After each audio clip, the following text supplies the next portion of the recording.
अस्सलाम वालेकुम एंड जय हिंद एवरीवन। हाजिर हूँ मैं आपके सामने अपना चैनल बिना बटन का रेडियो अपनी किताब आदाब मोहब्बत का एपिसोड नंबर 16 लेकर के। हमने जहां तक अदीरा ने गीत लिखा था और वो बेहोश हो गई थी वहां तक पहले एपिसोड में सुना था। आगे पढ़ती हूँ।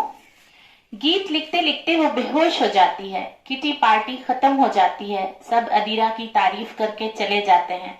वंदना जी सोचती हैं कि अदीरा सो गई, इसलिए वो भी आराम करने चली जाती हैं। अमित जी ने भी सारे स्ट्रीट फूड किटी के खा लिए, इसलिए उन्होंने भी अदीरा को रोजाना की तरह लंच के लिए आवाज नहीं दी और आराम करने चले गए। इतने में फलक का कॉल आया। अदीरा के फोन नहीं उठाने पर उसने विवान को कॉल करके बताया कि लगता है अदीरा फोन साइलेंट मोड पर रखकर सो गई है। तुम घर जाना तो मेरी अदीरा से बात करा देना। विवान को ये सुनकर अजीब सी बेचैनी हुई और वो जल्दी से अपने काम वाइंड अप करके घर के लिए निकल गया। घर आकर देखा तो अदीरा बेहोश पड़ी थी और उसके हाथ के पास वो गीत लिखा था, उसकी डायरी में पड़ा हुआ था वो गीत। गीत के बोल पढ़कर वो समझ गया कि अदीरा बहुत परेशान होकर बेहोश हुई है। उसने तुरंत उसे गोद में उठाया, गाड़ी के पीछे वाली सीट पर लेटाया, माँ को बुलाया, उन्हें उसके सिरहाने बिठाया और पापा जी को आगे की सीट पर बैठाकर जल्दी से डॉक्टर के पास ले गया। लेडी डॉक्टर ने इसको इंजेक्शन दिया तो वो होश में आ गई। डॉक्टर ने कहा कमजोरी और स्ट्रेस की वजह से वो बेहोश हो गई थी। आप लोग इनकी हेल्थ और रेस्ट दोनों का ध्यान रखें। मैं कुछ मल्टीविटामिन की गोलियां लिख रही हूँ, इन्हें 3 महीने तक खिलाइए। सभी अदीरा को लेकर घर आते हैं। विवान उसे अपने कमरे में ले जाता है। अदीरा की आंखों में लाखों सवाल थे पर जुबान खामोश थी। अदीरा को उदास देखकर विवान उसके सर को सहलाते हुए पूछता है, आदि क्या हुआ था? तुमने इतनी सेंटी होकर ये गीत क्यों लिखा? मेरे की किसी बिहेवियर से तुम्हें ऐसा लगा कि मैं तुम्हें छोड़ दूंगा? तुम तो मेरी जीवन साथी हो। यह इनसिक्योरिटी तुम्हें इतने सालों बाद आज क्यों होने लगी? इतने सारे सवालों पर जवाब उसने सिर्फ ये पूछ कर दिया, विवान अगर मैं कभी माँ नहीं बन पाई तो क्या तुम मुझे छोड़ दोगे? ये कहकर वो रोने लगती है। उसके आंसू पोंछता हुआ विवान उससे पूछता है, आदि अगर मैं बाप नहीं बन पाया तो क्या तुम मुझे छोड़ दोगी? अदीरा खामोशी को तोड़ते हुए बोली, विवान मेरे लिए शादी रूहों का बंधन है, रिश्ता है। जिस्मों की खराबी इसे तोड़ना तो दूर खींच भी नहीं पाएगी। उसका जवाब सुनकर विवान उसके माथे को चूम कर कहता है, मैंने तुमसे शादी जीवन साथी पाने के लिए की थी आदि, और जीवन साथी बनाने का उसूल होता है सच्ची मोहब्बत, हमेशा का साथ, पक्का यकीन और अपने साथी की ताकत बनना। मैं तुम्हें इस ओछी सी बात के लिए छोड़ दूंगा? ऐसा फिर कभी नहीं सोचना। अगर भगवान को मुझे बाप बनाना है तो तुम्हारे बच्चे का ही बनाएगा, वरना नहीं बनाएगा। विवान की बातों ने अदीरा को मल्टीविटामिन से भी ज्यादा ताकत दे दी। वो झट से उठी और दोनों नीचे जाकर दिल्ली के स्ट्रीट फूड्स खाते हैं और मम्मी पापा को हल्दी वाला दूध देकर दोनों वापस अपने बेडरूम में आ जाते हैं। पर इसकी वजह से विवान का ध्यान इन सवाल पर जाता है कि शादी के 10 साल बाद भी वो दोनों पेरेंट्स क्यों नहीं बने। सुबह उसने डॉक्टर का अपॉइंटमेंट लिया और ऑफिस से छुट्टी लेकर अदीरा के साथ फर्टिलिटी क्लिनिक गया। वहां जाकर पता चला कि अदीरा मां बनने के लिए थोड़ी वीक है और विवान जॉब के ओवरलोड और स्ट्रेस की वजह से बाप नहीं बन पा रहा है। डॉक्टर ने दोनों की 6 महीने की ट्रीटमेंट शुरू कर दी, पर दोनों को किसी भी चीज का स्ट्रेस लेने के लिए मना कर दिया। घर आकर विवान ने अदीरा को कहा कि वो जॉब से रिजाइन करके ऑक्सफोर्ड यूनिवर्सिटी से 1 साल का फाइनेंशियल स्ट्रैटेजी में डिप्लोमा करना चाहता है। उसके बाद खुद की फाइनेंस कंसल्टेंसी खोलना चाहता है। इस पर अदीरा कहती है, विवान डॉक्टर ने स्ट्रेस लेने को मना किया है। तुमने 10 सालों से सेविंग की है, उससे 1 साल का घर का खर्च, इमरजेंसी फंड, क्राई फाउंडेशन के लिए फंड और तुम्हारे फीस का खर्च आराम से निकल जाएगा। इन सब के बाद भी एक बड़ी रकम तुम्हारे पास बचेगी जिससे तुम अपनी कंपनी खोल सकते हो। यूके से किया हुआ डिप्लोमा तुम्हें नए तरीकों और स्कोप्स के बारे में नॉलेज देगा। ओवरऑल तुम्हारा जॉब से रिजाइन करने का आइडिया इस वक्त सुपर्ब है। पीएफ के पैसे तुम 3 सालों के लिए पीएफ अकाउंट में रहने देना, उसके बाद चाहो तो अपने बिजनेस में लगा लेना या म्यूचुअल फंड में इन्वेस्ट कर देना। अदीरा की ये बातें सुनकर विवान मुस्कुराकर कहता है, ओके मिसेस सीएफओ साहिबा। दोनों हंसने लगते हैं। अगले दिन अपने पेरेंट्स से सब बातें डिस्कस करके विवान रेजिग्नेशन लेटर एचआर को मेल करता है। 1 महीने का नोटिस पीरियड सर्व करके विवान यूके चला जाता है। उसके बाद इंडिया आकर ट्रीटमेंट वापस लेता है। दोनों के घर एक प्यारी सी नन्ही परी आती है जिसका नाम वो दोनों नूरिन रखते हैं, जिसका मतलब होता है गिफ्ट ऑफ गॉड। विवान की फाइनेंस की फील्ड में बहुत पहचान हो गई थी। वो पिछले 13 सालों से इसी फील्ड में काम कर रहा था, इसलिए धीरे धीरे बहुत सारी कंपनीज उसकी क्लाइंट बनते गए। उधर अदीरा का इंटीरियर का बिजनेस भी जम गया। उसकी चॉइस और मेहनत के कॉम्बिनेशंस ने उसे दिल्ली के जाने माने इंटीरियर डिजाइनर के बराबर शोहरत दिलाई। अब उसने नूरिन पर पूरा ध्यान देना शुरू किया और काम को हैंडल करने के लिए एक फ्रेशर को as a team leader appoint कर दिया और उसे उसकी काबिलियत के हिसाब से बहुत अच्छी सैलरी ऑफर की। काम के साथ साथ पर्सनल लाइफ भी अच्छे से चलने लगी। वीर और माहिरा ने दोनों के पेरेंट्स से पेरेंटिंग के टिप्स लिए और इस तरह प्यार मोहब्बत ने जिंदगी में ये अदब सिखाया कि सच्ची मोहब्बत हर मोड़ पर हमारी हिम्मत बनकर खड़ी होती है। चाहे कोई भी सिचुएशन आ जाए, हम ये नहीं सोचते अचानक से कि इसको छोड़ देंगे तो सारा प्रॉब्लम सॉल्व हो जाएगा। वो होती है हस्बैंड वाइफ की सच्ची मोहब्बत।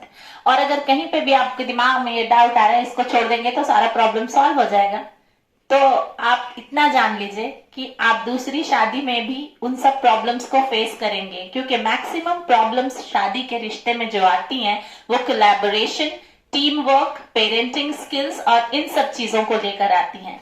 तो वो तो दूसरी शादी में भी होगा, तो आप इससे बच नहीं पाएंगे। हाँ, अगर तलाक लेके आपको अकेले रहना है जिंदगी भर, तो सन्यासी जीवन जीना है, तो फिर कुछ नहीं कहा जा सकता है। आगे पढ़ती हूँ। जिंदगी की वादियों से गुजरते हुए जितने भी पत्थर राहों पर आए, उन्हें हटाने के बजाय उन्हें अपनी जिंदगी के माइलस्टोन्स बनाते गए ये लोग। कहते हैं ना, हम अपनी गलतियों से अगले अचीवमेंट की नींव भी डाल सकते हैं। तो ये लोग ऐसा करते थे, गलतियों को दोहराते नहीं थे और वहां से सीख करके माइलस्टोन्स बनाते थे आगे की अचीवमेंट के लिए। उन्होंने अपने बुजुर्गों की इस बात की कदर की कि इंसान को ऊपर वाले ने आला दर्जे का बनाया है तो उसकी सोच भी आला होना चाहिए। अशरफुल मखलूकात हमारे मजहब में कहा जाता है। अल्लाह ने सारी मखलूकात के ऊपर इंसान को बनाया है, तो एक्शन भी थोड़ा अशरफुल मखलूकात वाला हमें सीखना चाहिए और करना चाहिए। मैं सीख रही हूँ, मैं ये नहीं कहूंगी कि मैं सब सीख गई, क्योंकि मैं भी लाइफ की एक लर्नर हूँ। मैं चीजें सीख रही हूँ, आपसे शेयर कर रही हूँ। आप भी सीखिए, मरते दम तक हम सीखते रहते हैं। यहाँ सोच आला यानी बड़ी होने का मतलब अपने लिए सिर्फ बंगला, गाड़ी, प्रॉपर्टीज बनाना, विदेशों में ऊंची तालीम ले लेना, इतना ही नहीं होता। आप देखेंगे मैक्सिमम मिडिल क्लास फैमिलीज में ये वैल्यूज इनकलकेट किए जाते हैं कि जब हम ग्रो करते हैं तो हमारा मकसद अपनी फैमिली मेंबर्स की ग्रोथ के साथ साथ कुछ उन गरीब बच्चों को जिनके माँ बाप को फाइनेंशियल कंडीशन अच्छी नहीं है, एजुकेशनल बैकग्राउंड अच्छा नहीं है, उन लोगों को स्कॉलरशिप दे के आगे बढ़ाइए। क्योंकि एक बच्चा जब फैमिली में पढ़ता है तो आने वाली जनरेशन का 5 इंसान पढ़ लेता है और फैमिली प्रोग्रेस करती है। तो इस तरह की सोच इनकलकेट की जाती है हमारे मुल्क में मैक्सिमम मिडिल क्लास फैमिलीज में। उसको यहाँ पे एक्सप्लेन किया गया है। सोच बड़ी तब भी होती है जब हमारे कामों से हमारे साथ लाखों करोड़ों लोगों का भला होता है। चलिए देखते हैं अपनी मोहब्बत को फलक, अदीरा, माहिरा की फैमिली ने प्रोग्रेसिव कैसे बनाए रखा। तीनों जोड़ों के बच्चे अब स्कूल पहुंच चुके थे। फलक की बेटी ने +2 में एडमिशन लिया था, अमायरा सीनियर केजी में गई और नूरिन का आज पहला दिन था स्कूल में। नया स्कूल, नई रूटीन, नया जोश, नए एक्सपीरियंस के साथ नूरिन के साथ साथ सभी घर वाले एक्साइटेड थे। घर से स्कूल आधे घंटे की दूरी पर था। स्कूल का नाम था बी वर्दी। अदीरा और विवान 45 मिनट्स पहले निकले थे। पर हम क्या सोचते हैं और होता क्या है। वैसे ही स्कूल से 10 मिनट की दूरी पर गाड़ी का टायर बीच रोड में पंक्चर हो गया। रास्ते में विवान ने प्रिकॉशनरी मेजर्स लिए थे। पीयूसी, टायर की हवा, पेट्रोल सब चेक करा लिया था। फिर भी होने वाली बात थी, कैसे टालता। विवान ने सोचा अच्छा हुआ स्टेपनी लेकर आया हूं। झट से उसने जैक, रेंच और स्टेपनी डिक्की से निकाली, गाड़ी को एक गली में ले जाकर टायर चेंज किया। इन सब में 15 मिनट चले गए और नूरिन पहले ही दिन स्कूल में लेट पहुंची। गेट पर खड़े वॉचमैन ने अदीरा से कहा, मैम आप लेट हो गई, अब मैं गेट नहीं खोल सकता, प्रिंसिपल का ऑर्डर है। इस पर विवान ने कहा, भैया टायर पंक्चर हो गया था इसलिए लेट हो गया, आज ले लो बच्ची को प्लीज। ये सब देखकर स्कूल की टीचर बाहर आई और कहा, sorry sir, we can't take the child in, our action teaches the children to be on time, if I will take her in today she would never learn to be punctual, this is life experience for her to know why should we be on time. ये कहकर वो अंदर चली गई। उन्होंने कहा कि मैं बच्चे को अंदर नहीं ले सकती क्योंकि हमारे एक्शन से बच्चे पंक्चुअल होना सीखते हैं, वक्त पे काम करना सीखते हैं। अगर आज मैंने बच्ची को अंदर ले लिया तो वो कभी टाइम पे आना नहीं सीखेगी, वो डेली कुछ ना कुछ इस तरह के बहाने होते रहेंगे और वो टाइम पे नहीं आएगी। तो एक ही दिन उसको स्कूल में ना लेकर के हम उसको पंक्चुअलिटी का एक ये चीज सिखाने की कोशिश कर रहे हैं। बाकी अगली बार से अगर कुछ भी इस तरह की चीजें होंगी तो वो लोग एक्सेप्ट करेंगे, इसका कंसोलेशन उन्होंने दिया था, लेकिन आज रहने दें ऐसा उन्होंने रिक्वेस्ट किया। अदीरा और विवान चुपचाप नूरिन को घर वापस ले गए। नूरिन ने पूछा, हम वापस क्यों आ गए पापा? विवान ने बताया, हमें हमेशा स्कूल टाइम पर पहुंचना होता है, अगर हम स्कूल ही लेट पहुंचेंगे तो सारी चीजें वक्त पर करना कैसे सीखेंगे? नूरिन ने कहा, मैं हमेशा स्कूल टाइम पर पहुंचने की कोशिश करूंगी, पर कभी आज की तरह लेट हुए तो क्या करेंगे? अदीरा ने जवाब दिया, तो हम घर आकर जितनी देर स्कूल होता है उतनी देर पढ़ाई करेंगे, एक्टिविटी करेंगे, राइम्स सीखेंगे, जितना काम स्कूल का मिस होगा उतना घर पर पूरा कर लेंगे, फिर नूरिन को टाइम टेबल फॉलो करना आ जाएगा। नूरिन ने पूछा, अगर हम टाइम टेबल नहीं फॉलो करेंगे तो क्या होगा मम्मा? इस बात को अदीरा ने एक प्यारे से गीत के जरिए समझाया। वो गीत मैं आपसे शेयर करती हूँ। वक्त की पाबंदी बड़ी, जब बड़ा आदमी बनना हो, सब कामों के लिए घड़ी, खाना हो या पढ़ना हो। वक्त की पाबंदी बड़ी, जब बड़ा आदमी बनना हो, सब कामों के लिए घड़ी, खाना हो या पढ़ना हो। पढ़ लिख कर मेरी नन्ही परी, चाहे जो भी बनना हो, डॉक्टर, इंजीनियर या फिर टीचर बनना हो। वक्त की पाबंदी बड़ी, जब बड़ा आदमी बनना हो, सब कामों के लिए घड़ी, खाना हो या पढ़ना हो।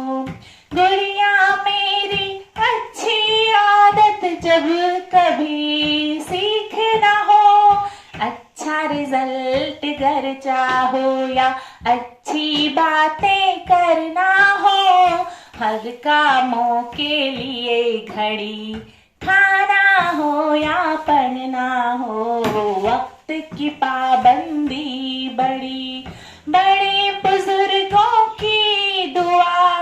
दिल से गर लेना हो, प्यारी बातें करना हो, या मन का दर्पण पढ़ना हो, वक्त की पाबंदी बड़ी, जब न बड़ा आदमी बनना हो, सब कामों के लिए घड़ी, खाना हो या पढ़ना हो, हर का जीवन है अनमोल, इस सच पे जब चलना हो, हर का जीवन है अनमोल, इस सच पर जब चलना हो, अपनी किसी हरकत से बेटा दिल ना किसी का दुखाना हो, वक्त की पाबंदी बड़ी, जब बड़ा आदमी बनना हो, हर कामों के लिए घड़ी,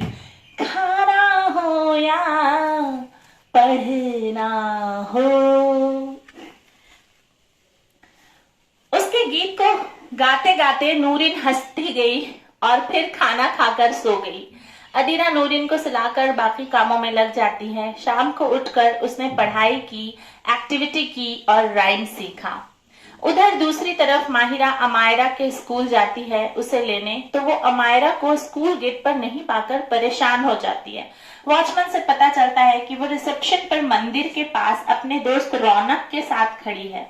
माहिरा जब उन दोनों के पास गई तो क्या देखती है कि रौनक हाथ जोड़े भगवान से कह रहा है, भगवान मुझे दूसरे मम्मी पापा दे दो, जो मुझे स्कूल के बाद डे केयर में ना रखे, या तो बड़ा होकर मुझे मेरे मम्मी पापा जैसा ही बिजी कर देना कि मैं भी अपने मम्मी पापा को डे केयर में रख दूं।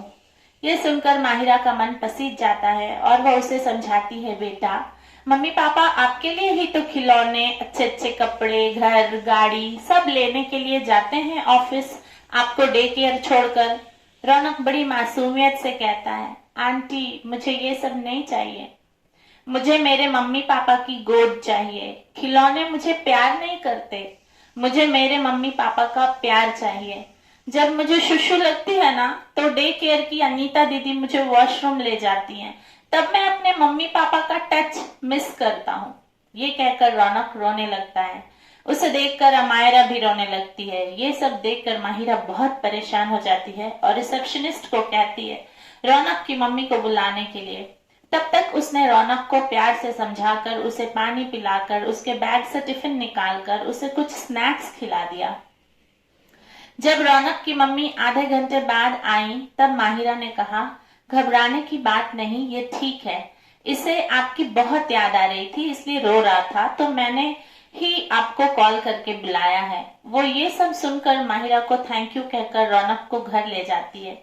वो भी अमायरा को लेकर घर आ जाती है, पर नन्हे रौनक के वो बड़े बड़े सवाल उसके कानों में गूंजते रहते हैं। घर आकर उसने अमायरा को फ्रेश कराकर उसे बेबी फूड किट दिया, जिसमें अमायरा के spoons, fork, napkins, tissue papers, paper napkins जिसे हम कहते हैं, और सैनिटाइजर, ये सब उसके किट में थे। अमायरा ने नैपकिन नेक लाइन में फिट किया, सैनिटाइजर से हाथों को क्लीन किया, 2-3 टिश्यू पेपर्स टेबल पर रखा। माहिरा ने उसकी पसंद का पैनकेक, फ्रूट सैलेड और स्ट्रॉबेरी शेक बनाया और उसे सर्व किया।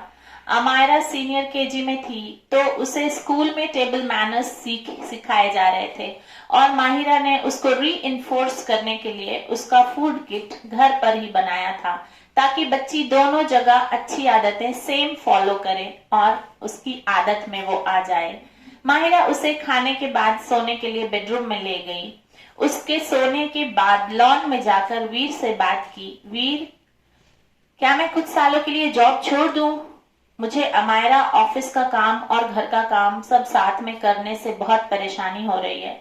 वीर ने कहा, माही, तुम्हारी लाइफ के डिसीजन मेकर तुम खुद हो, मैं तुम्हारे हर डिसीजन में तुम्हारे साथ हूँ। ये सुनकर माहिरा भगवान की बहुत बहुत शुक्रगुजार हुई कि उसे इतना समझने वाला इंसान पति के रूप में उसे मिला। उसने रौनक वाली सारी बातें उससे बताई और कहा, कभी कभी कुछ चीजें जब भगवान खुद नहीं बता पाता तो बच्चों के मुंह से वो बातें हम तक पहुंचा देता है। मुझे लगता है ये भगवान का एक इशारा है मेरे लिए जॉब से ब्रेक लेने के लिए। वो ये सब बातें करके रात में इस पर बात करेंगे कहकर फोन रखकर सोचती है। सच ही तो कहा रौनक ने, हमारी जिंदगी के छोटे छोटे पल और उनसे जुड़ी छोटी छोटी खुशियां मोहब्बत की कड़ियां बनकर हमारे रिश्ते को मजबूत बनाती हैं। ना जाने क्यों हम आजकल मोहब्बत को दौलत से तोल देते हैं।